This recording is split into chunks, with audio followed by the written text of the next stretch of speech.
Negeri ini memanggilmu kawan, belajar bergerak berbagi untuk negeri. Guru penggerak majukan pendidikan. Sudah terlihat ya?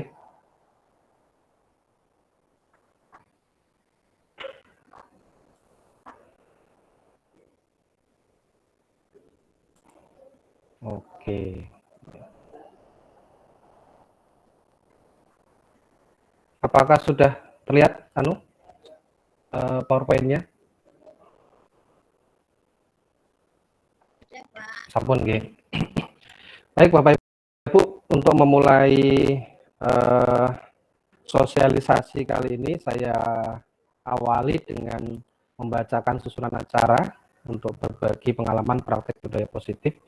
Yang pertama adalah pembacaan susunan acara yang sedang saya lakukan, pembukaan dan doa, kira-kira 5 menit nih. Tujuan acara yang kedua, kira-kira 3 menit, paparan tentang filosofi pendidikan Ki Hajar Dewantoro, 5 menit, paparan tentang nilai dan peran guru, 5 menit, paparan tentang visi guru, yaitu tentang, nanti kita bicara tentang inquiry apresiatif, 5 menit. Berikutnya adalah paparan tentang budaya positif, sekitar 30 menit. Lalu sesi berbagi pengalaman sekitar 20 menit. Yang terakhir penutup dan foto bersama 2 menit.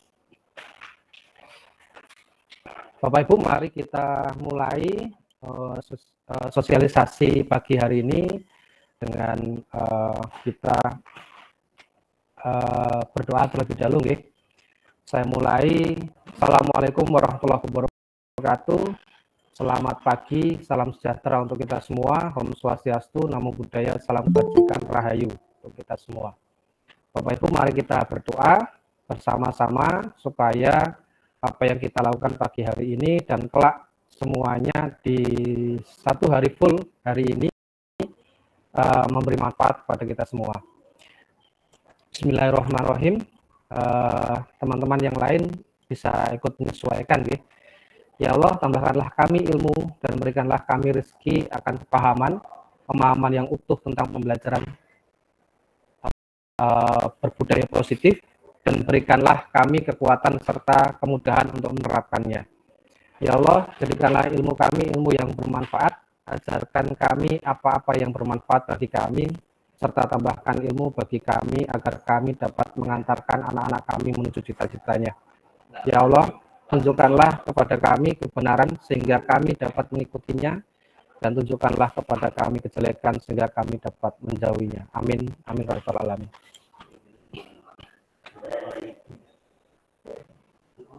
Berikutnya Bapak Ibu, mengenai tujuan acara yang pertama, jadi acara ini itu saya maksudkan untuk pengimbasan materi pendidikan guru penggerak. Salah satu tugas dari kami yang mengikuti pendidikan guru penggerak. Yang kedua adalah berkolaborasi dalam menerapkan filosofi pendidikan Ki Hajar Dewantoro. Yang ketiga, berbagi pengalaman praktik penerapan budaya positif di sekolah. Yang keempat, bahan berdiskusi dalam penerapan budaya positif di sekolah untuk kedepannya. Yang kelima, bersama mengubah mindset kita demi menciptakan pendidikan yang berbudaya sesuai filosofi pendidikan Ki Hajar Dewantoro. Yang terakhir adalah ini merupakan tugas aksi nyata yang seperti yang saya katakan tadi, tugas aksi nyata modul 1.4 tentang budaya positif CGP Angkatan 5. Kesepakatan keyakinan forum, mari kita sepakati bersama beberapa poin yang saya tuliskan di PowerPoint ini. Yang pertama adalah menyalakan kamera dan mematikan mic. Yang kedua, hadir seutuhnya dan mengisi daftar hadir. Nanti akan saya share link daftar hadirnya. Yang ketiga, resen jika ingin bertanya dan menghidupkan mic setelah dipersilakan. Yang keempat, menghormati dan menghargai teman yang sedang berbicara. Yang kelima, memanfaatkan kolom chat jika diperlukan. Yang keenam, kita semua adalah calon guru penggerak yang ke depan nanti menjadi guru penggerak. Jadi tidak ada bedanya. Bapak Ibu, untuk memulai sebelum kita masuk kepada materi, ada satu video menarik bagi saya, reel ini nggih, dari Mary Riana, bisa dengan saksikan. Ini apa? Kalau ini, apa akan terjadi kalau saya melakukan ini? Betul, balonnya pecah. Sekarang, ini apa? Kalau ini, sekarang saya coba lagi ya. Belum mati. Balonnya nggak pecah. Sebentar, saya ulang lagi. Ada yang klik tadi. Gigi adalah kegagalan. Ini apa? Balon, Kalau ini, tusuk gigi, apa akan terjadi kalau saya melakukan ini? balonnya akan pecah. Betul, balonnya pecah. Sekarang, ini apa? Tetap balon, Kalau ini, tusuk gigi, tapi banyak. sekarang saya coba lagi ya. Kok bisa sih? Balonnya nggak pecah kan? Nah, balon itu ibaratnya mimpi, dan tusuk gigi adalah kegagalan. Jadi artinya, ketika pertama kali kamu gagal, mungkin rasanya dunia seperti meletus, meledak, mimpi dan harapanmu juga hancur. Tapi ketika kamu terus berproses, ada banyak kegagalan dan itu tidak akan pernah bisa menghancurkan mimpi dan harapanmu. Karena sebenarnya kegagalan itu artinya pembelajaran. Jadi banyak kegagalan adalah banyak pembelajaran. Dan itulah yang akan menguatkan kamu. Oke?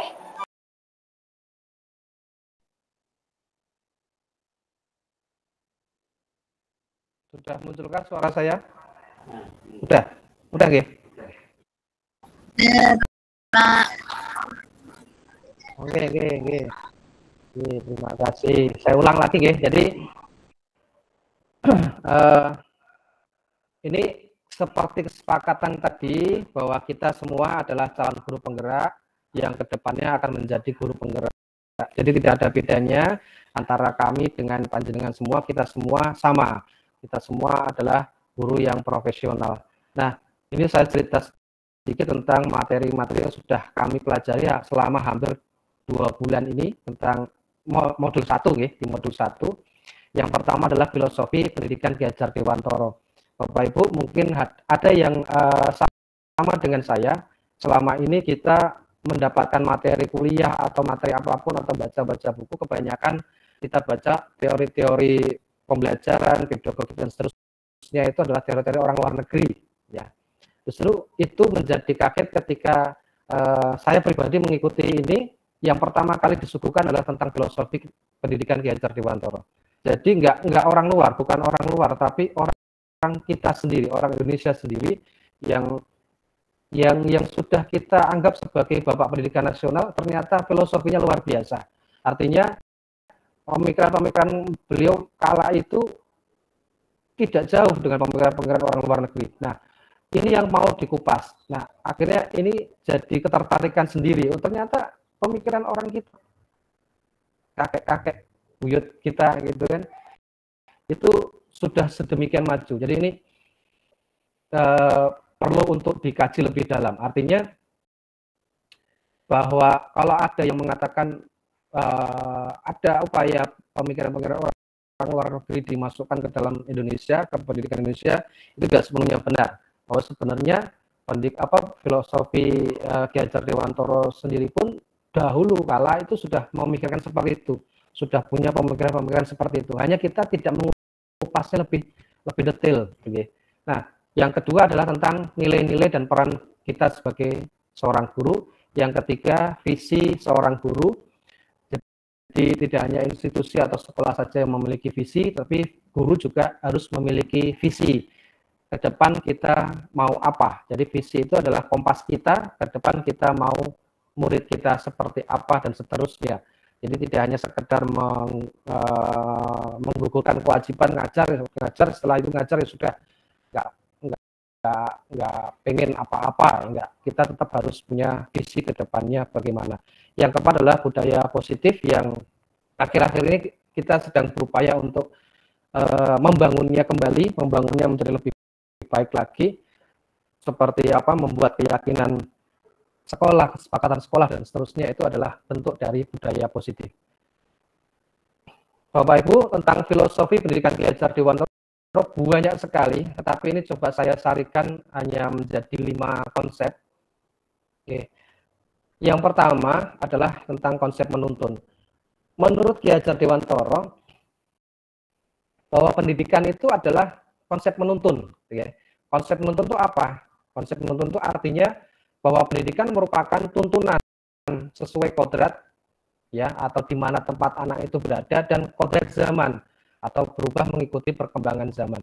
Jadi yang dimaksud di sini, kita sebagai pendidik hanya dapat membimbing tumbuh atau hidupnya kekuatan-kekuatan yang ada dalam hidup batin dan hidup lahir anak-anak, agar dapat memperbaiki lakunya, ya, bukan dasarnya. Dasarnya tidak bisa kita ubah. Yang bisa kita ubah adalah perilakunya, perilaku mereka dalam menyusuri kehidupan dan tumbuhnya kekuatan kodrat. Jadi kita tidak bisa mengubah anak, kita hanya bisa menuntun anak agar mereka bisa memperbaiki perilakunya, gitu. Dan kita juga harus menyesuaikan dengan kodrat zaman. Kodrat zaman berarti ya pendidikan itu ya harus berubah mengikuti perkembangan zaman. Tidak kemudian pendidikan yang hanya kita lakukan, mau kurikulumnya ganti berapa kali pun tetap seperti yang itu aja, kan enggak. Tetapi kita harus mengikuti tuntutan zaman, kita harus mengikuti perkembangan zaman. Jadi kita juga harus bisa berubah, gitu, harus bisa berubah. Yang kedua adalah tentang konsep petani.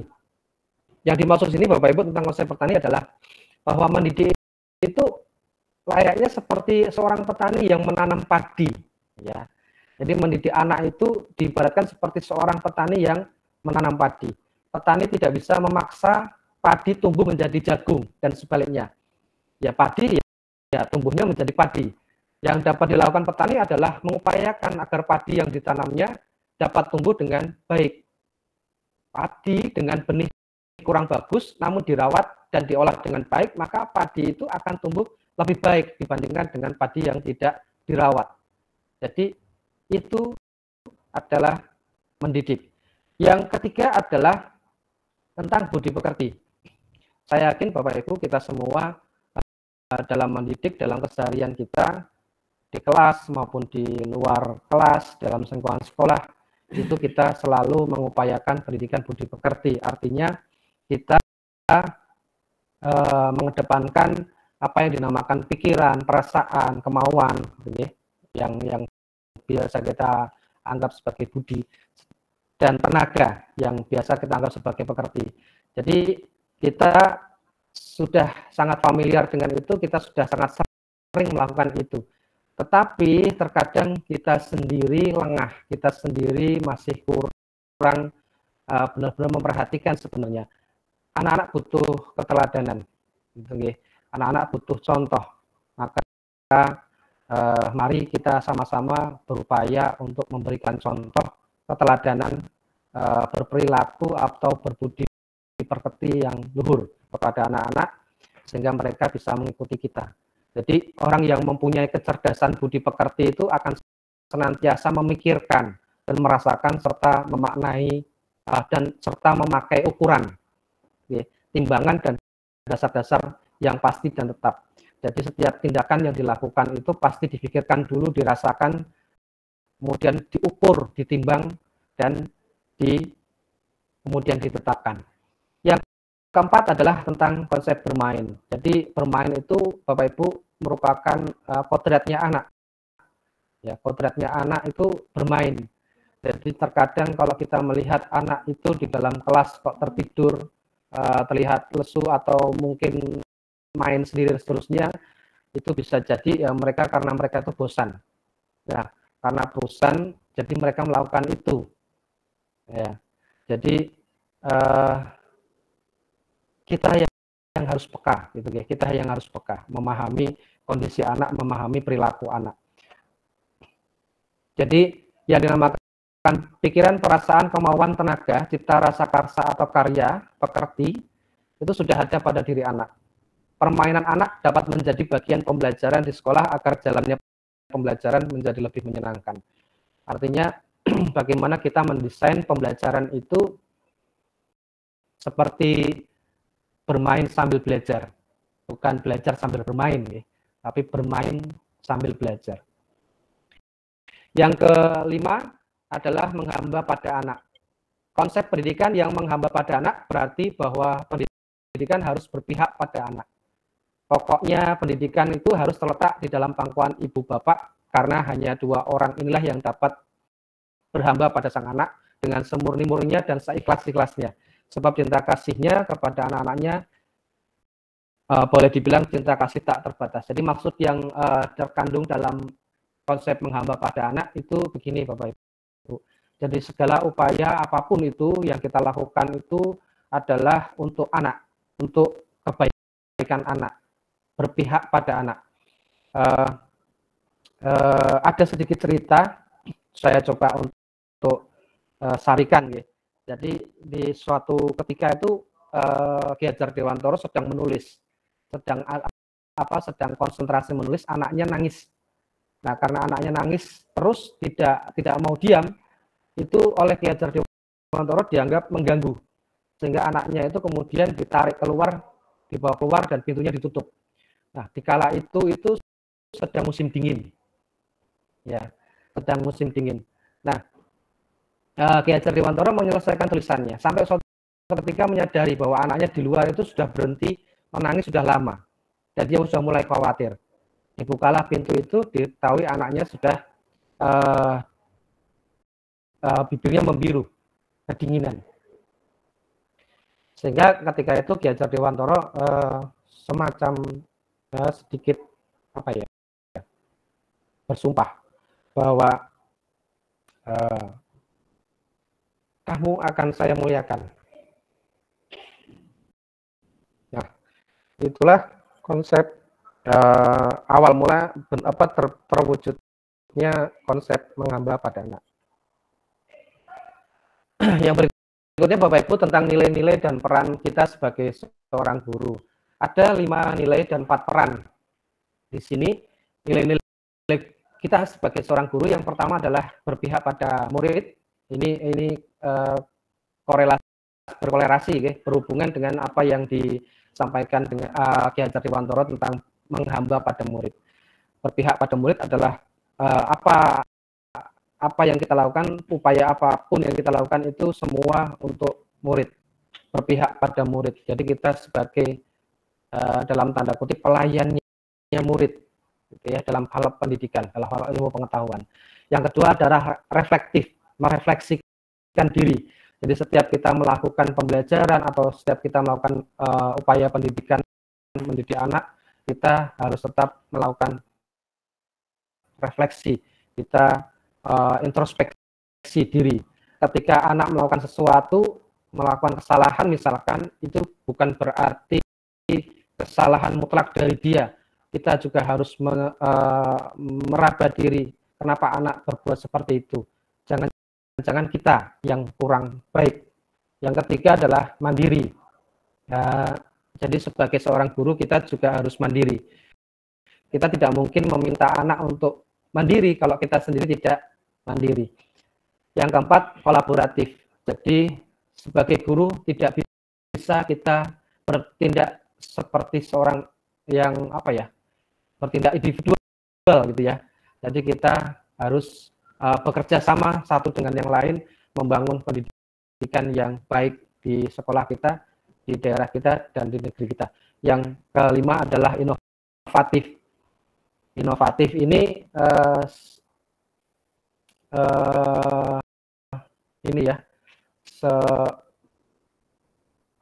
berkolerasi dengan yang tadi ya. Jadi kalau pendidikan itu menurut sesuai dengan kodrat zaman. Jadi kita harus selalu berinovasi, kita harus melakukan pembaruan, mencoba hal-hal baru. Tidak bisa kita hanya patok bangkrong di pola-pola lama. Kita harus berubah, kita harus mencoba hal-hal baru, kita harus berkreasi kan gitu. Kemudian peran guru yang peran kita sebagai seorang guru. Bapak Ibu, pemimpin perubahan dalam lingkungan pendidikan itu adalah salah satu atau core-nya ya, inti dari peran guru di dalam pendidikan. Jadi guru itu adalah pemimpin perubahan dalam lingkungan pendidikannya. Jadi karena guru itu merupakan pemimpin perubahan, maka guru itu harus memiliki 4 kompetensi, yaitu 1, mengembangkan diri dan orang lain. Jadi menuntut supaya dirinya untuk terus berkembang dan juga mengembangkan orang lain. Yang kedua, memimpin pelajaran, memimpin pembelajaran. Ini sudah jelas, saya kira memimpin pembelajaran. Yang ketiga adalah memimpin manajemen sekolah. Ternyata itu peran guru, Bapak Ibu. Yang keempat, memimpin pengembangan sekolah. Jadi, memimpin manajemen sekolah, memimpin pengembangan sekolah itu bukan hanya perannya kepala sekolah saja, hanya perannya wakil kepala sekolah atau yang lainnya yang disebut ada tim manajemen, tetapi semuanya, semua guru memiliki peran di situ. Oke. Berikutnya, apa gunanya nilai-nilai dan peran guru itu tadi? Nilai-nilai dan peran guru yang harus kita lakukan itu demi mewujudkan apa yang dikatakan profil pelajar Pancasila. Ada 5, Bapak Ibu, profil pelajar Pancasila. Yang pertama, beriman bertakwa kepada Tuhan Yang Maha Esa dan berakhlak mulia. Jadi akhlak yang beragama, akhlak pribadi, akhlak kepada manusia, akhlak kepada alam, akhlak bernegara. Jadi termasuk kita menjaga ucapan kita, menjaga jempol kita, dan seterusnya. Yang berikutnya adalah mandiri, pemahaman diri dan situasi regulasi diri. Yang ketiga, bernalar kritis, memperoleh dan memproses informasi dari gagasan, menganalisa dan mengevaluasi penalaran, merefleksi dan mengevaluasi pemikirannya sendiri. Yang keempat, kreatif, menghasilkan gagasan yang orisinal, menghasilkan karya dan tindakan yang orisinal, memiliki keluasan, berpikir dalam mencari alternatif solusi permasalahan. Yang kelima adalah kolaborasi, gotong royong, bergotong royong. Bergotong royong ini bentuk kolaborasi, kepedulian satu dengan yang lainnya. Yang terakhir adalah berkebinekaan global, mengenal dan menghargai budaya, komunikasi dan interaksi antar budaya, refleksi dan tanggung jawab terhadap pengalaman kebinekaan, berkeadilan sosial. Jadi kita juga tetap harus mengangkat mengejawantahkan atau menerapkan kearifan-kearifan lokal di daerah kita masing-masing. Nah, ini adalah modul 1.3, Bapak Ibu. Visi seorang guru. Nah, ini visi guru penggerak. Guru penggerak adalah kita semua. Yang saya katakan tadi tidak hanya instansi atau sekolah saja yang memiliki visi, tetapi kita sebagai guru juga harus memiliki visi. Kekuatan visi, ya. Mengapa kita harus memiliki visi? Visi itu adalah representasi kognitif mengenai gambaran masa depan. Jadi kompas kita untuk melangkah ke depan itu, kita sebagai guru itu kita mau apa? Kita ingin murid kita seperti apa? Kita ingin sekolah kita seperti apa? Kita ingin komunitas pendidikan kita seperti apa? Dan seterusnya. Jika kita ingin melangkah jauh, maka visi harus bersifat menyemangati, menguatkan, menggerakkan hati dan berkolaborasi, sehingga mampu membuat kita terus melangkah maju. Bapak Ibu, dalam menyusun visi itu ada istilah yang dikatakan apresiatif inquiry atau inquiry apresiatif. Bapak Ibu bisa mengamati gambar berikut ini. Di sini ada 2 kondisi, ada 2 kondisi. Yang satu fokusnya pada defisit, ya, defisit fokus. Yang kedua aset base. Jadi mungkin ini yang sering kita lakukan di era-era sebelumnya, dan ini ke depan kita tidak lagi melakukan seperti ini. Kita lebih sering fokus pada hal-hal negatif. Kita lebih sering fokus pada hal-hal yang perlu dibenahi. Kita lebih sering fokus pada hal-hal yang masih kurang. Sehingga kita sibuk untuk memperbaiki hal-hal itu. Nah, kita akan beralih ke aset base. Jadi yang kita lihat, pandangan kita adalah aset atau hal-hal positif apa yang kita miliki kekuatan apa yang kita miliki, potensi apa yang kita miliki. Maka kita fokus ke situ untuk apa? Untuk mengembangkan. Untuk terus mengembangkan aset yang kita miliki, untuk terus mengembangkan hal-hal positif yang kita miliki, untuk terus mengembangkan kekuatan-kekuatan yang kita miliki. Tanpa kemudian mengesampingkan kekurangan. Gitu, mungkin Bapak Ibu sering mendengar ada yang influencer juga ya, ada yang mengatakan, misalkan ada kejadian, seorang orang tua tahu bahwa anaknya itu mempunyai kekurangan dalam hal matematika, tetapi punya kelebihan dalam hal bidang seni. Apa yang dilakukan orang tua kebanyakan saat ini? Mencarikan les matematika. Agar apa? Agar anaknya tidak merasa kurang pemahaman terhadap matematika. Nah, ini yang dinamakan fokusnya pada kekurangan tadi. Tapi kalau kita fokus pada aset yang dimiliki anak, kita akan mendukung perkembangan atau kemampuan anak di bidang seni dengan apa?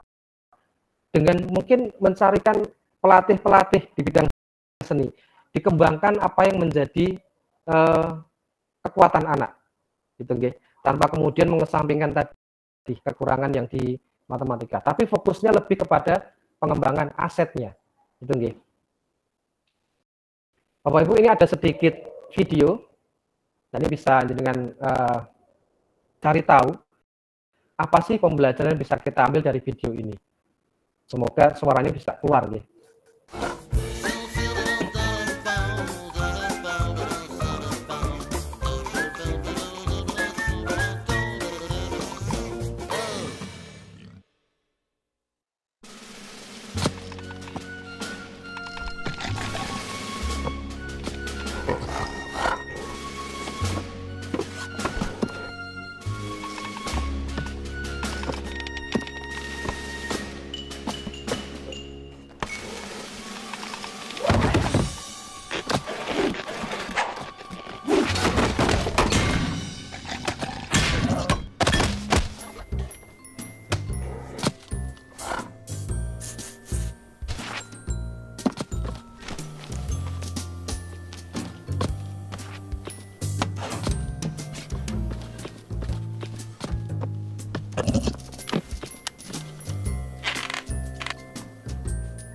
Tetap enggak keluar suaranya tadi ya, Bapak Ibu ya?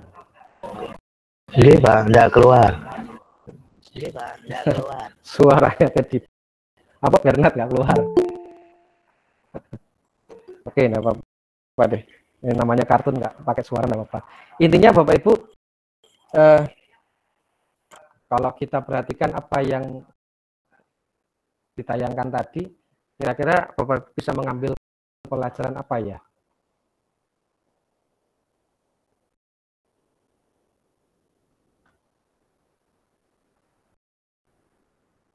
Basih bisa, basih ada nggak basih? Basih ada basih.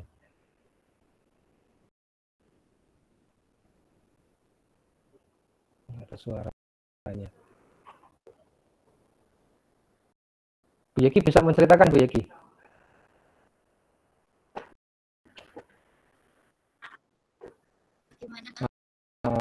Tentang Bernard tadi loh.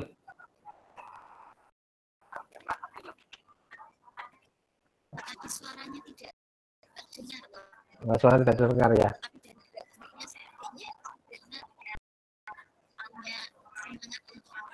Sesuatu gitu, Pak. Oke.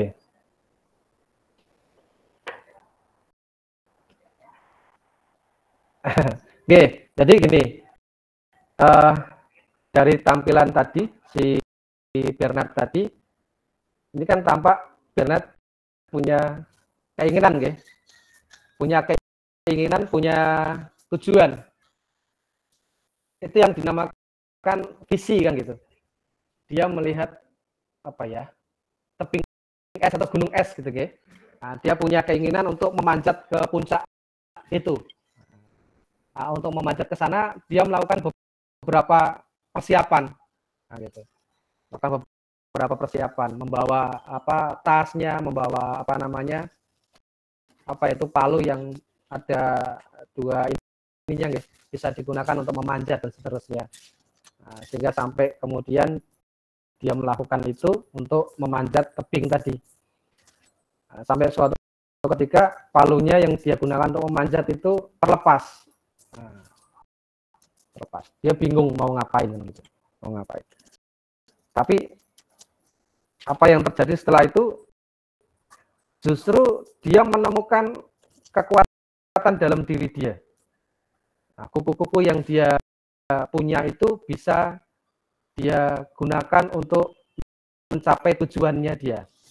Nah, menyadari hal itu, kemudian dia terus melakukan visinya untuk mencapai tujuannya menggunakan kekuatan yang dia miliki, kupu-kupunya tadi, sampai akhirnya dia bisa mencapai puncak.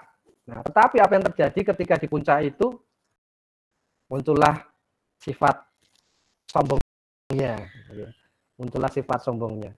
Sampai di puncak, dia melakukan selebrasi, muncul sombongnya. Sampai akhirnya kesombongannya itu justru membuat dia celaka. Jadi apa yang menjadi visi yang sudah dia impikan malah justru menjadi hancur gitu ya. Itu yang kira-kira bisa kita ambil pelajaran dari Bernard ini, dari Bernard ini. Baik, saya lanjutkan Bapak Ibu berikutnya. Jadi apa itu inquiry apresiatif? Inquiry apresiatif itu berarti kita lebih fokusnya pada hal-hal positif gitu, Jadi ini filosofi. Inquiry apresiatif adalah suatu filosofi dan landasan berpikir tentang perubahan yang berfokus pada upaya kolaboratif, kooperatif, koevolusi untuk menemukan hal terbaik atau hal positif dalam diri orang-orang, dalam organisasi mereka dan dunia di sekitar mereka. Jadi pendekatan inquiry apresiatif itu kita lebih fokus pada hal-hal positif. Bagaimana hal-hal positif, kekuatan atau aset itu kemudian kita kembangkan. Nah, pendekatan inquiry apresiatif ini dapat dimulai dengan mengidentifikasi hal-hal baik apa yang telah ada di sekolah, mencari cara bagaimana hal tersebut dapat dipertahankan dan memunculkan strategi untuk mewujudkan perubahan ke arah lebih baik. Berpijak dari hal positif yang telah ada, sekolah kemudian menyelaraskan kekuatan tersebut dengan visi sekolah impian dan visi setiap warga sekolah.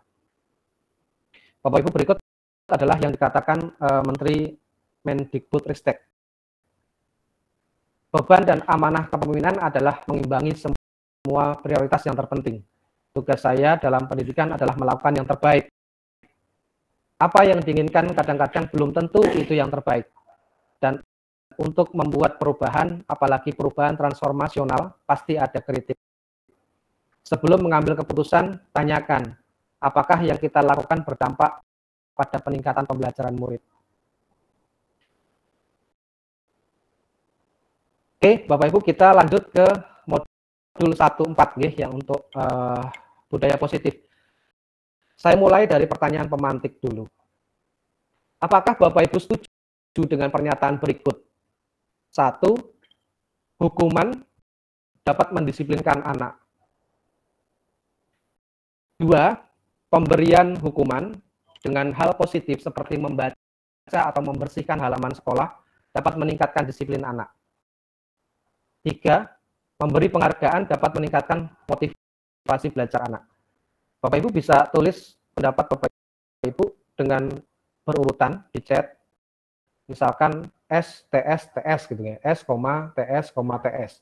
S itu maksudnya setuju untuk yang pertama, TS maksudnya ya tidak setuju untuk yang kedua, dan TS tidak setuju yang ketiga. Gitu ya. Bapak Ibu bisa menuliskan di chat, menurut Bapak Ibu bagaimana? Apakah setuju atau tidak setuju? Hukuman dapat mendisiplinkan anak. Yang kedua, pemberian hukuman dengan hal positif seperti membaca atau membersihkan halaman sekolah dapat meningkatkan disiplin anak. Ketiga, memberikan penghargaan dapat menimbulkan motivasi belajar anak. Adakah yang ingin berpendapat di chat? Nah, Bu Yeki. Bu Yeki tidak setuju. Tidak setuju yang mana, Bu Yeki?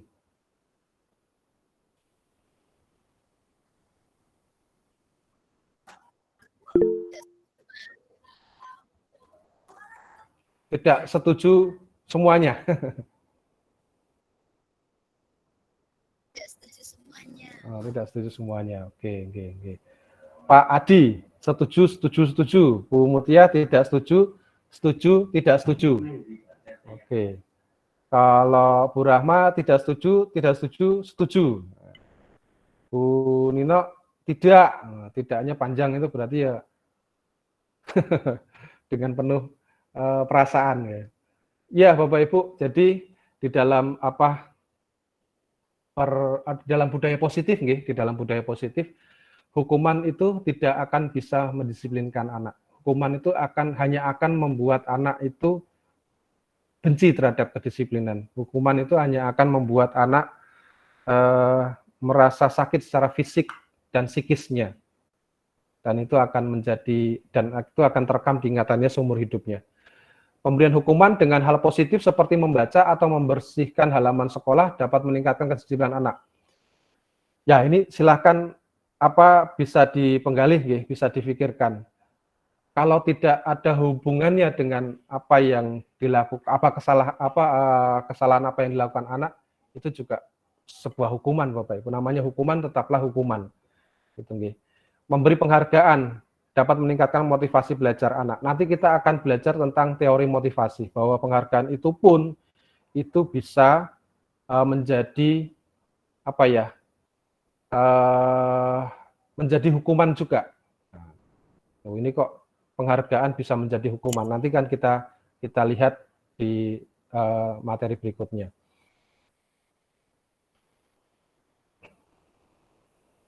Untuk pengingat kita semua, sekedar pengingat kita semua, bahwa sebenarnya seperti yang kita ketahui, manusia hanya butuh waktu 2 tahun untuk belajar bicara.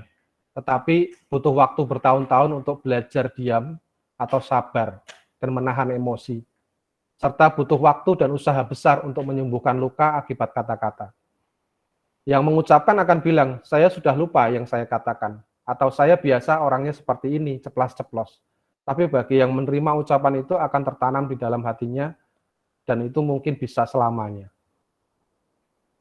Jadi sudah waktunya kita untuk belajar lebih sabar gitu nggih, menghadapi anak-anak, lebih belajar untuk menahan emosi gitu nggih. Ya, ini adalah ringkasan dari materi budaya positif, disiplin positif. Bapak Ibu, apa sih makna disiplin sebenarnya? Disiplin itu berasal dari bahasa Latin disciplina, yang artinya belajar. Jadi disiplin itu berasal dari kata disiplina, yang artinya belajar, Bapak Ibu. Makna asal dari kata ini berkonotasi dengan disiplin diri. Ya, disiplin diri dari murid-murid. Jadi, tapi ini kemudian menjadi di dalam budaya kita, makna kata disiplin itu telah berubah makna. Yang dikatakan disiplin itu adalah sesuatu yang dilakukan seseorang pada orang lain untuk mendapatkan kepatuhan. Kecenderungan umum adalah menghubungkan kata disiplin dengan ketidaknyamanan. Bukan dengan apa yang kita hargai atau pencapaian suatu tujuan murid, tetapi lebih kepada ketidaknyamanan. Jadi untuk anak disiplin harus ada penegakan disiplin dan seterusnya. Jadi kita kembali lagi ke makna asal dari disiplin, yaitu belajar. Jadi kita mengupayakan anak untuk belajar menghargai dirinya sendiri, belajar untuk memotivasi dirinya sendiri, daripada tergantung pada motivasi eksternal dari orang lain, dari guru dan seterusnya. Bapak Ibu, ada beberapa ilustrasi, ya, ada beberapa ilustrasi tentang teori kontrol atau teori pilihan yang dikemukakan oleh Dr. William Glasser. Ini yang yang sudah sering kita dengar sebelumnya adalah tentang stimulus respon. Mungkin Bapak Ibu sudah sering belajar tentang itu, nggih. Ketika diberikan stimulus nanti akan muncul respon. Nah, kita beralih ke teori kontrol. Di dalam stimulus respon itu mengatakan bahwa kita bisa mengontrol orang lain. Saya bisa mengontrol orang lain. Ya, saya bisa mengontrol orang lain. Nah, di dalam teori kontrol kita tidak bisa mengontrol orang lain. Jadi Anda tidak bisa mengontrol orang lain. Yang bisa mengontrol adalah diri Anda sendiri. Jadi hanya Anda yang bisa mengontrol diri Anda. Tidak bisa orang lain mengontrol Anda. Ya, hukuman ataupun penghargaan itu sebenarnya adalah bentuk dari kontrol itu tadi. Kontrol dari luar. Jadi orang mau mengontrol orang lain dengan memberikan hukuman dan penghargaan. Jadi nanti akan muncul apa yang namanya teori motivasi. Jadi di dalam stimulus respon, ketika anak melakukan kesalahan atau perbuatan buruk, itu dianggap sebuah kesalahan. Perilaku buruk dianggap sebagai atau dilihat sebagai suatu kesalahan. Di teori pilihan bahwa semua perilaku yang dilakukan orang itu memiliki tujuan.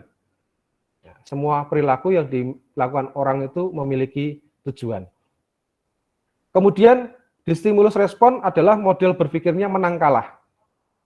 Penegak disiplin adalah pihak yang menang, yang ditegakkan kedisiplinannya adalah pihak yang kalah. Dalam hal ini guru pihak yang menang, siswa adalah pihak yang kalah. Siswa harus mengikuti guru dan seterusnya. Tetapi di teori kontrol adalah model berpikirnya menang dan menang. Jadi baik siswa maupun guru semuanya dalam kondisi menang. Nah, adanya kolaborasi dan konsensus menciptakan pilihan-pilihan baru. Kalau di dalam stimulus respon, pemaksaan akan muncul ketika bujukan itu gagal. Jadi ketika siswa dibujuk gagal, maka akan muncullah pemaksaan. Itu yang terjadi di stimulus respon. Kemudian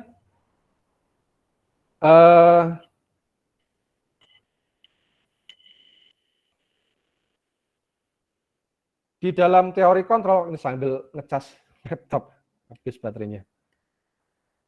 Nah, di dalam teori kontrol itu realitanya atau realita yang ada bahwa kebutuhan kita itu berbeda. Kita berusaha, yang bisa kita lakukan itu kita berusaha memahami pandangan orang lain tentang dunia. Gitu, kita tidak bisa memaksa orang lain memiliki pandangan yang sama dengan kita.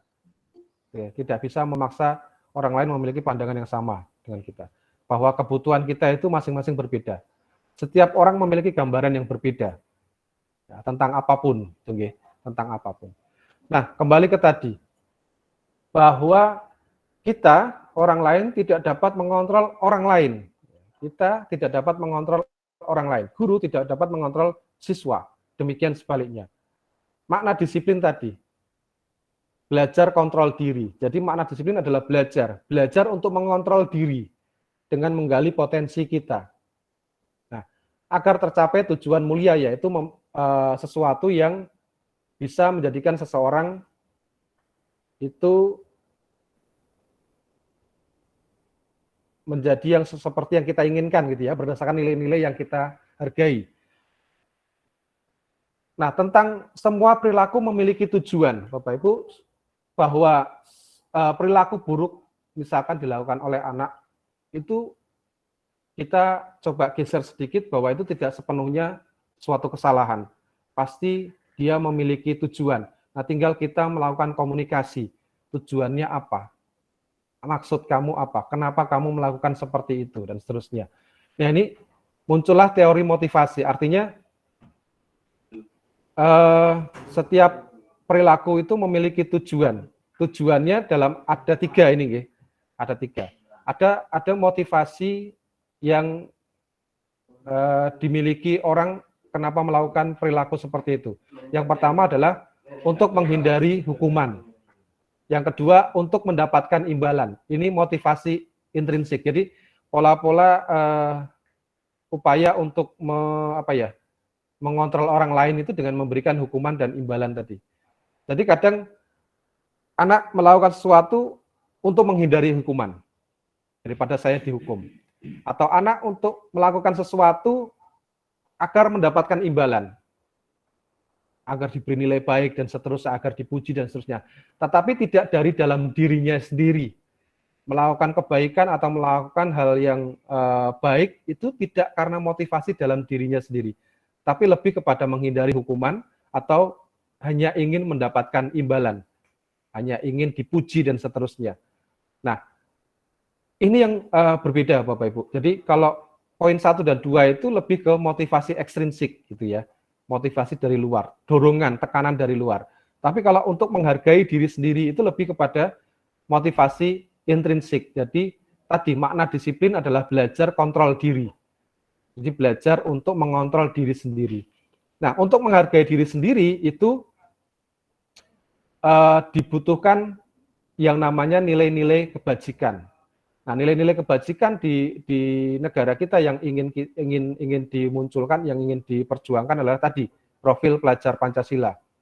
Oke, ada 6 tadi, profil pelajar Pancasila. Nah, model berpikir menang-menang, adanya kolaborasi dan konsensus menciptakan pilihan-pilihan baru. Jadi tidak serta-merta menyalahkan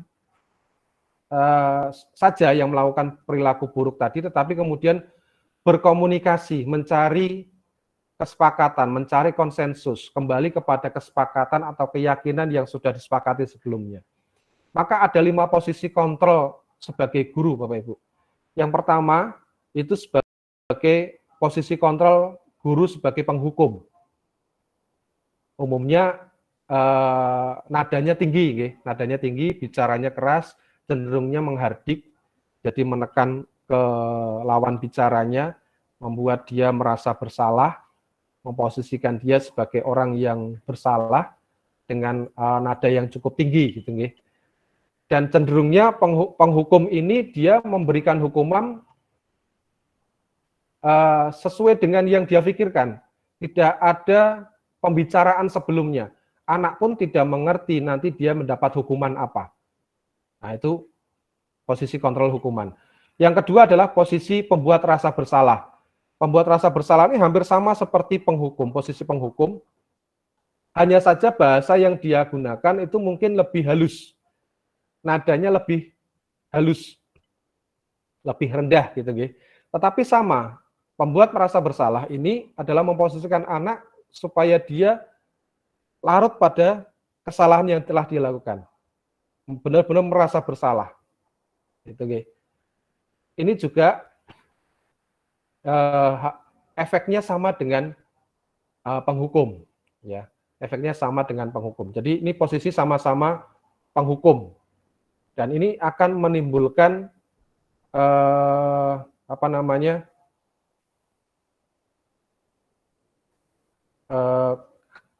yang disebut singkat kegagalan lah. Jadi tidak memperbaiki masalah gitu ya, tidak memperbaiki masalah. Yang berikutnya adalah teman, posisi kontrol teman. Kalau posisi kontrol teman, saya yakin Bapak Ibu sudah tahu. Jadi lebih ke ngobrolnya, lebih ke asik, lebih ke santai, lebih seperti teman lah, teman, ya, seperti teman. Antara guru dengan murid seperti teman. Ini juga akan menimbulkan ketergantungan siswa. Bisa jadi siswa itu akan manut atau akan mengikuti perintah guru yang menganggapnya sebagai teman.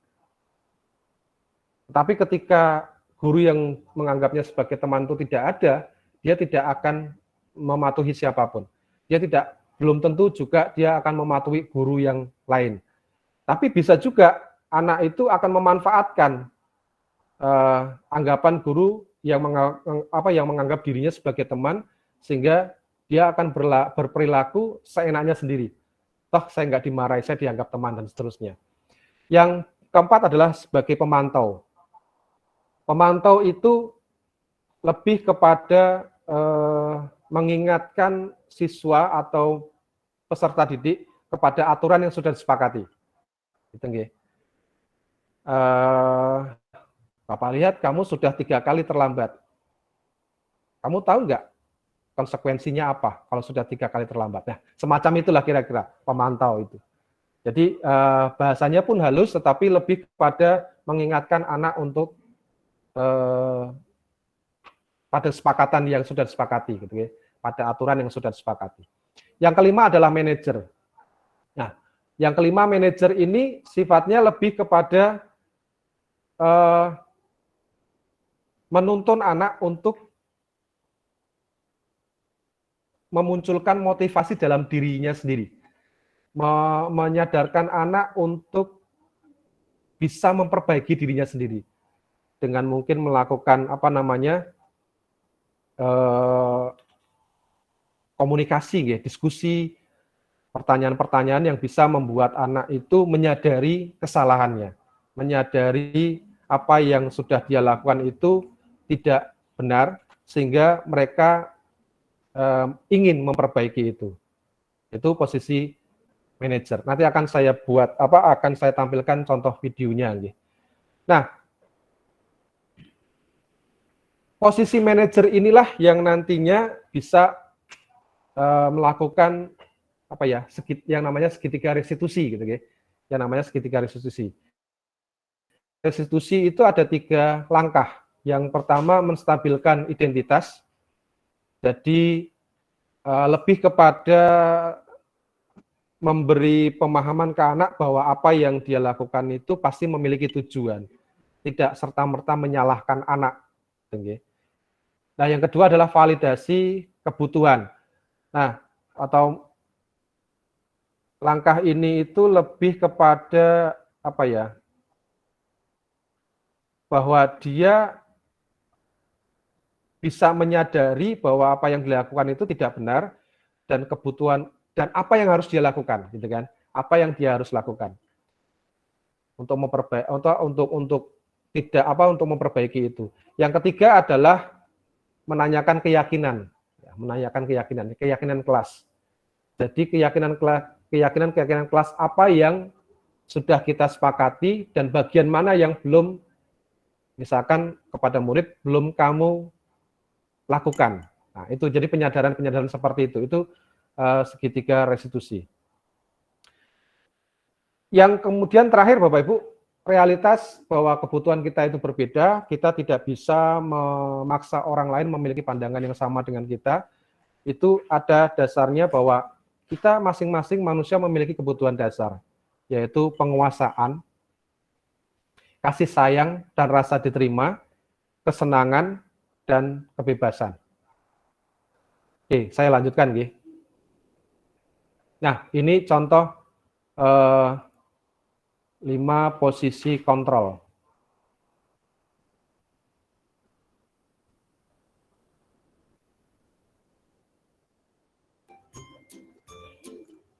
Sebentar, ini muncul nggak? Nanti jangan-jangan tidak muncul lagi suaranya.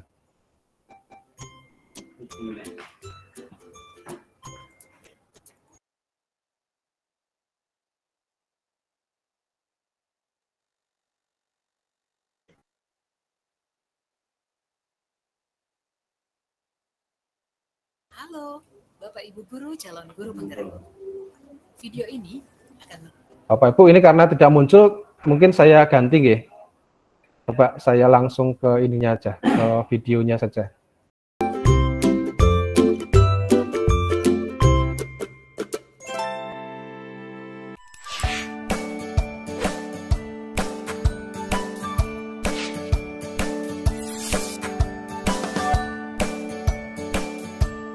Halo, Bapak Ibu Guru calon guru penggerak. Video ini akan menampilkan 5 adegan interaksi guru dan murid. Silakan menonton dan merefleksikannya.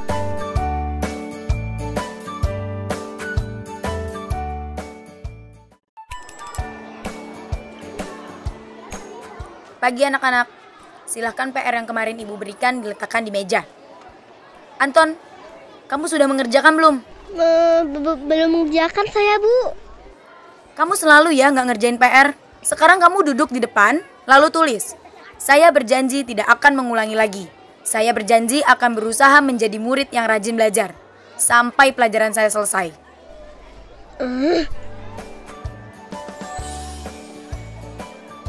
Pagi anak-anak. Hari ini ada tugas ya? Ada yang belum mengerjakan? Anton, kamu sudah mengerjakan? Belum, Pak. Kamu nggak ngerjain tugas ya? Kamu mau jadi apa nanti? Kamu niat sekolah nggak sih? Coba, bayangkan orang tuamu betapa kecewanya sama kamu. Kamu itu sudah kelas 5. Harusnya bertanggung jawab sama dirimu sendiri. Maaf, Bu. Saya terlambat. Ya udah, nanti jangan diulangi lagi ya. Kalau kamu rajin, Ibu senang lihatnya. Ya, lain kali tepat waktu ya masuknya. Tos dulu dong. Kita kan teman. Wah, jadi kalau aku terlambat lagi, nggak apa-apa ya.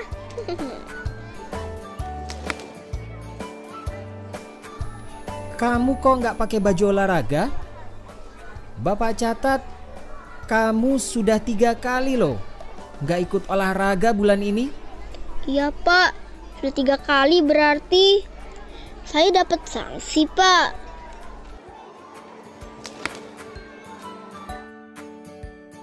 Ini, Bu. Saya mau ngumpulin tugas. Maaf ya, Bu. Saya terlambat ngumpulin tugas. Kenapa kamu terlambat mengumpulkan tugas? Iya, Bu. Saya kalau sore bantuin Ibu jaga warung. Gak sempat ngerjain tugas. Kira-kira nih, apa yang bisa kamu perbaiki supaya kamu bisa mengerjakan tugas tepat waktu? Coba, kapan biasanya kamu membantu Ibu jualan? Jam 6 sampai jam 8 malam, Bu. Bagaimana kalau kamu membuat jadwal? Kapan kamu akan mengerjakan tugas? Oh gitu ya, Bu. Saya coba deh, Bu. Terima kasih, Bu.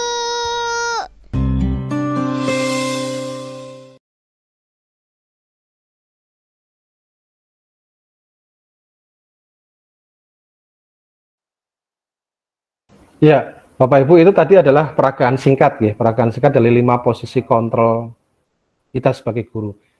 Jadi posisi ini tadi Bapak Ibu bisa apa ya, menjawab dalam hati, saya termasuk yang mana gitu ya. Saya termasuk posisi yang mana. Seperti apakah saya selama ini gitu ya. Jadi dari video singkat tadi itu peragaan 5 posisi kontrol, yang pertama itu hukuman. Cenderungnya seperti itu. Jadi posisi kontrol penghukum, gitu ya. Posisi kontrol penghukum.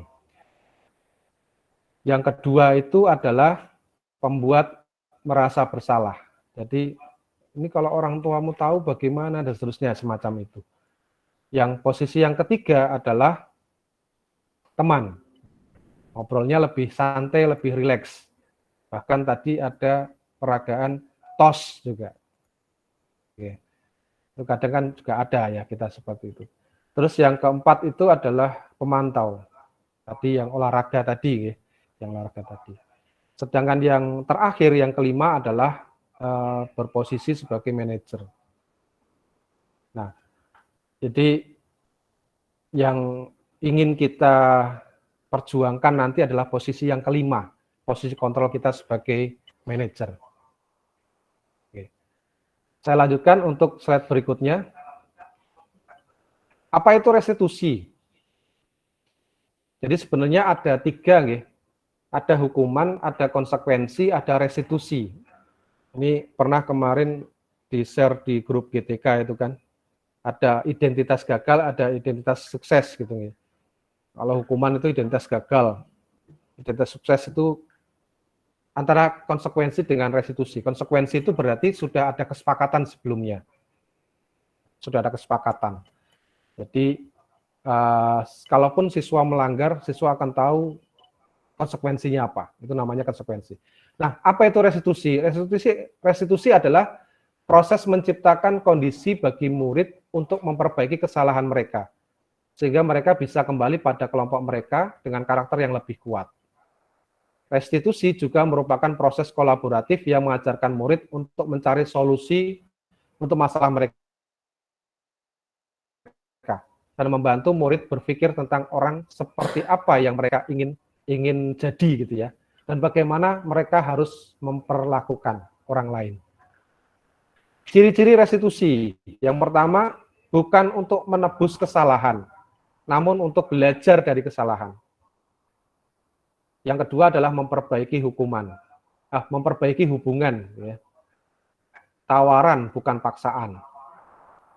Restitusi menuntun untuk melihat ke dalam diri. Restitusi mencari kebutuhan dasar yang mendasari tindakan. Restitusi diri adalah cara yang paling baik. Restitusi fokus pada karakter, bukan tindakan.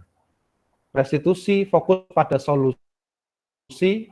Restitusi mengembalikan murid yang berbuat salah pada kelompoknya. Jadi intinya restitusi itu pada memunculkan motivasi internal dalam diri siswa. Jadi kalau sudah muncul motivasi internal dalam diri seseorang, ada atau tidak ada pun yang mengingatkan dia akan selalu akan berbuat sesuai dengan apa yang dia yakini.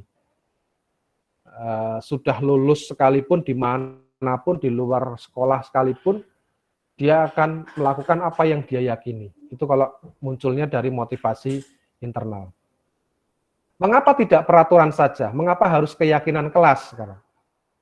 Nah, pertanyaannya begini, mengapa kita memiliki peraturan harus menggunakan helm bila mengendarai kendaraan roda 2? Ya mungkin dari sebagian ada yang guyon, ya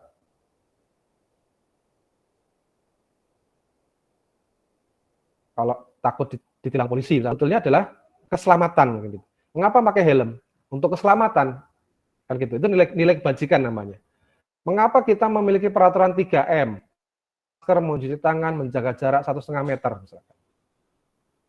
Bukan hanya untuk mengikuti peraturan yang diberikan pemerintah, kalau enggak nanti diberi sanksi, tidak gitu kan. Tetapi lebih kepada ini untuk kesehatan, ini untuk keamanan, keselamatan kita sendiri kan gitu. Sehingga kita wajib menggunakan masker. Mengapa kita memiliki peraturan harus datang tepat waktu pada saat mengikuti pelatihan? Ini kan bukan karena kita ingin nggak mau ditegur misalkan, karena terlambat, tapi karena ini kebutuhan kita. Jadi semua itu dikembalikan kepada keyakinan yang kita miliki, bahwa kita harus menjaga keselamatan, kita harus menjaga kesehatan dan seterusnya. Nah itu yang ingin ditekankan. Kenapa harus keyakinan kelas, gitu kan? Untuk mendukung motivasi intrinsik intinya. Jadi kembali ke nilai-nilai atau keyakinan-keyakinan untuk lebih menggerakkan seseorang dibanding mengikuti serangkaian peraturan-peraturan. Jadi intinya menggerakkan diri orang, ya, diri seseorang. Nah, ini perbedaan antara peraturan dengan keyakinan kelas.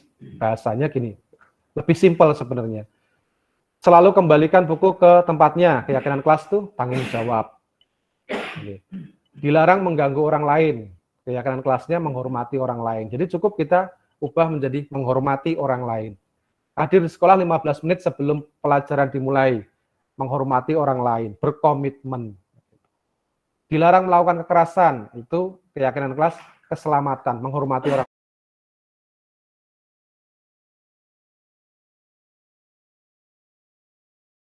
Nah, Bapak Ibu, berikut ini adalah contoh skenario segitiga restitusi. Contoh skenario ini bisa Bapak Ibu gunakan untuk membuat skenario segitiga restitusi sebagai tugas dari kelompok. Oke. Berikutnya saya akan berbagi pengalaman pembelajaran yang saya lakukan di kelas saya tentang praktek baik pelaksanaan budaya positif di sekolah. Nah, seperti biasa Bapak Ibu, yang saya lakukan adalah mempersilahkan anak-anak untuk berdoa terlebih dahulu dipimpin ketua kelas. Kemudian setelah selesai berdoa, saya akan mengecek kehadiran siswa, siapa saja yang tidak hadir. Nah, setelah selesai melakukan pengecekan kehadiran, pembelajaran saya mulai dengan kesepakatan keyakinan kelas.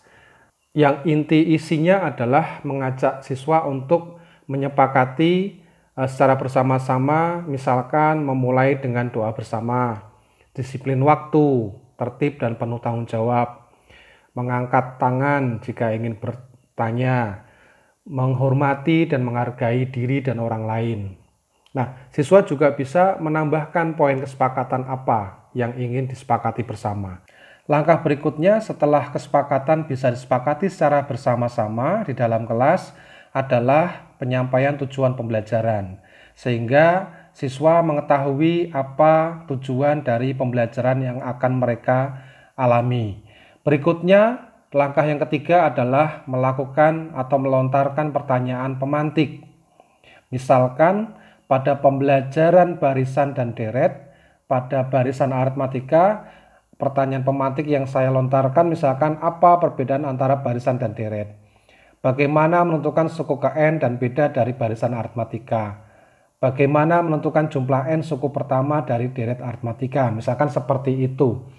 Nah, dengan melontarkan pertanyaan pemantik, siswa akan berupaya mengingat materi yang telah mereka pelajarin pada kelas sebelumnya, pada waktu mereka masih di SMP. Langkah yang keempat adalah memberikan asesmen diagnostik. Asesmen diagnostik test. Tujuannya adalah untuk mengetahui sampai di mana keterampilan dan pengetahuan awal siswa tentang barisan dan deret. Nah, dari hasil asesmen diagnostik kita bisa menentukan langkah berikutnya untuk pembelajaran yang cocok dalam kondisi siswa adalah yang seperti apa. Lalu langkah yang kelima, penjelasan tentang mekanisme diskusi kelompok. Dalam diskusi kelompok, saya akan menjelaskan langkah-langkah yang harus mereka lakukan. Mulai dari pembentukan kelompok sampai dengan prosedur yang harus mereka lakukan ketika menunjukkan hasil kerja mereka di depan kelas. Nah, berikut ini adalah video tampilan situasi kelas yang ada di kelas saya ketika pembelajaran barisan dan deret. Bisa Bapak Ibu saksikan bersama.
Yang baris pertama memiliki jumlah 20.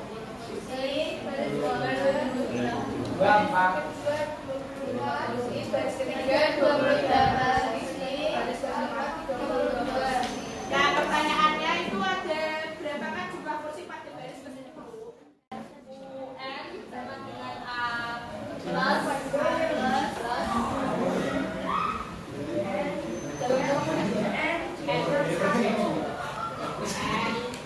N1 dikali B. Nah, pada baris pertama yang diketahui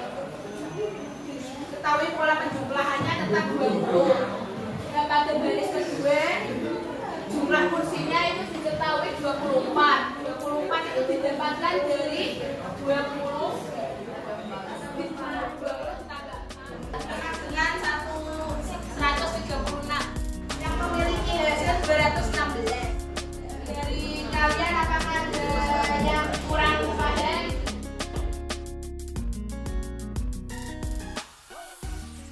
Nah, Bapak Ibu, itu tadi adalah video situasi pembelajaran di kelas. Video berikutnya akan saya tunjukkan contoh penerapan segitiga restitusi pada kasus yang pertama. Jadi di video pertama ini adalah pada kasus kejadian siswa tidur di kelas saat pembelajaran.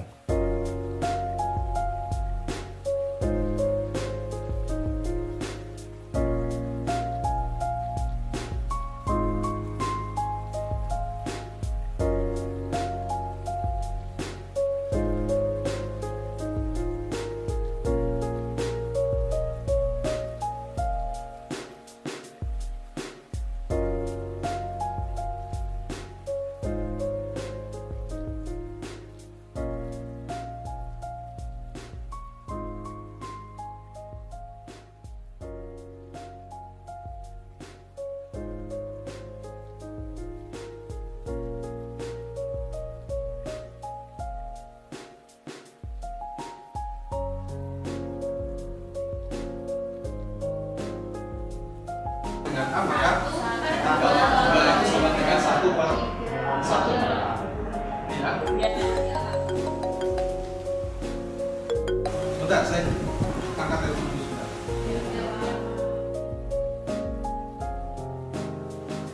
Oke, anak-anak bisa melanjutkan. Ini kalian saya minta untuk belajar mandiri secara berkelompok karena saya harus rapat, sudah ditunggu di ruang sekolah. Tolong kalian bisa belajar dengan kelompok, kalian masing-masing bisa dengan berempat-berempat ya seperti biasa. Silakan kalian lanjutkan untuk latihan 3 yang nomor 3. Bisa dipahami ya?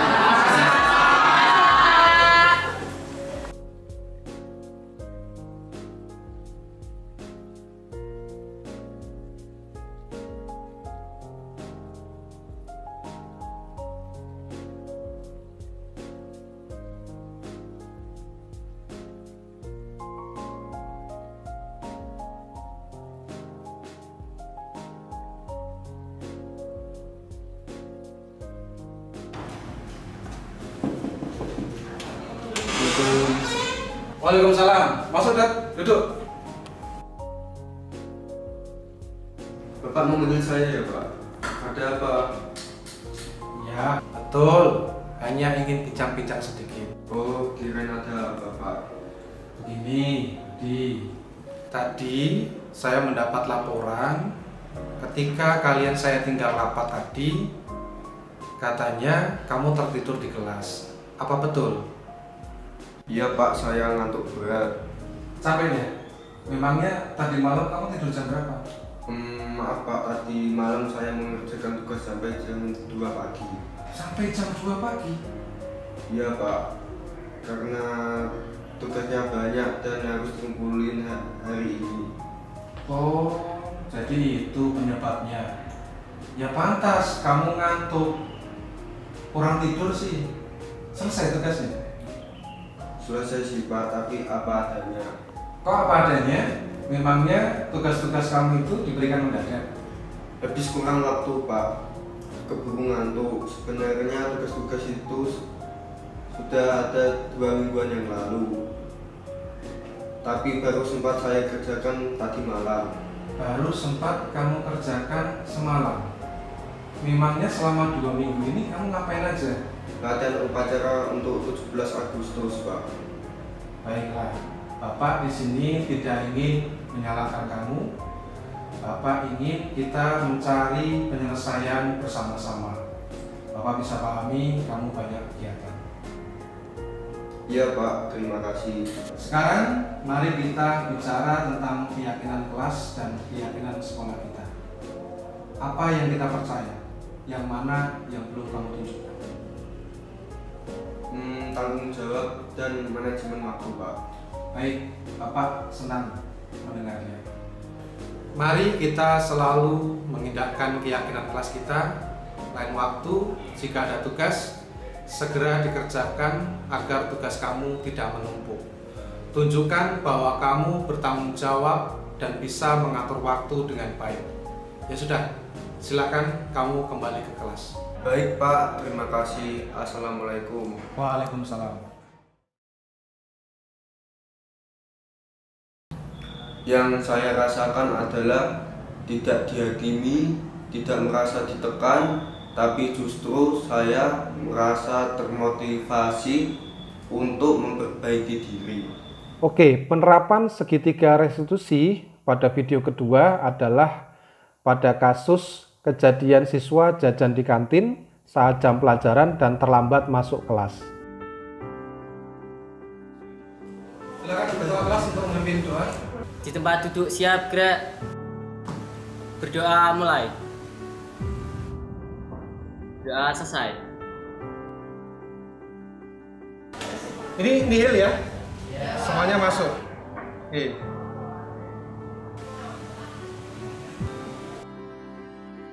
Itu 2 orang siapa? Farah sama Vicky, Pak.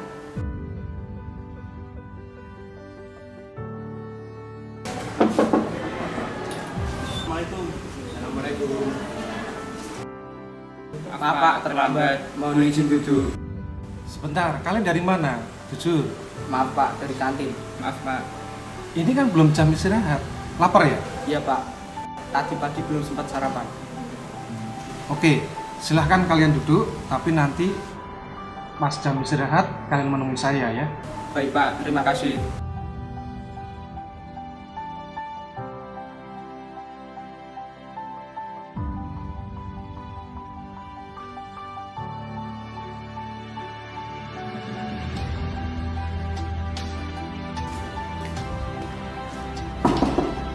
Ya, masuk.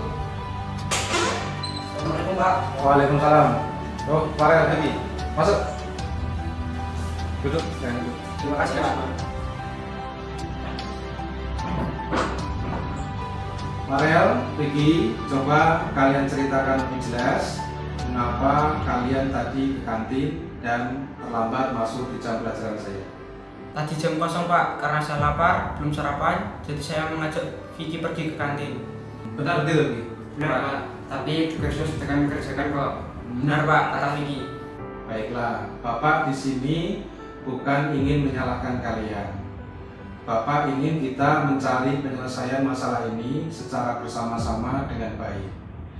Bapak paham kalian ke kantin karena lapar dan belum sarapan. Kalian juga tidak akan berani ke kantin jika tugas kalian belum kalian kerjakan. Tapi Bapak juga yakin kalian tahu bahwa waktunya tidak tepat. Benar kan? Maaf, Pak.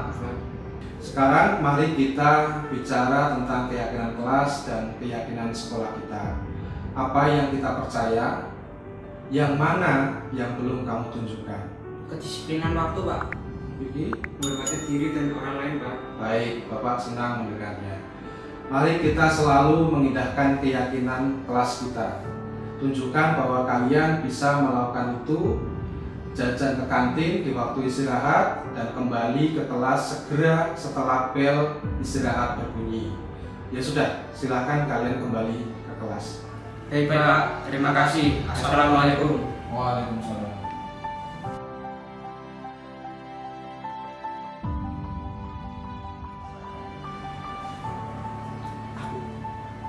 Saya merasa termotivasi untuk memperbaiki diri saya, Pak, dan terbuka hati saya untuk menjadi lebih baik lagi. Dan juga saya merasa tidak tertekan sama sekali. Sama, Pak. Kalau saya merasa perlu introspeksi diri dan saya berusaha tidak mengulanginya lagi. Demikian Bapak Ibu yang bisa saya sampaikan. Terima kasih sudah bersedia bertahan sekian lama untuk mengikuti sosialisasi dan sesi berbagi pengalaman praktik baik tentang penerapan budaya positif di sekolah. Bapak Ibu bisa berkolaborasi dengan teman sekelompok untuk membuat rancangan skenario penerapan segitiga restitusi. Sampai jumpa. Sampai bertemu kembali. Terima kasih sekali lagi. Wassalamualaikum warahmatullahi wabarakatuh. Selamat pagi.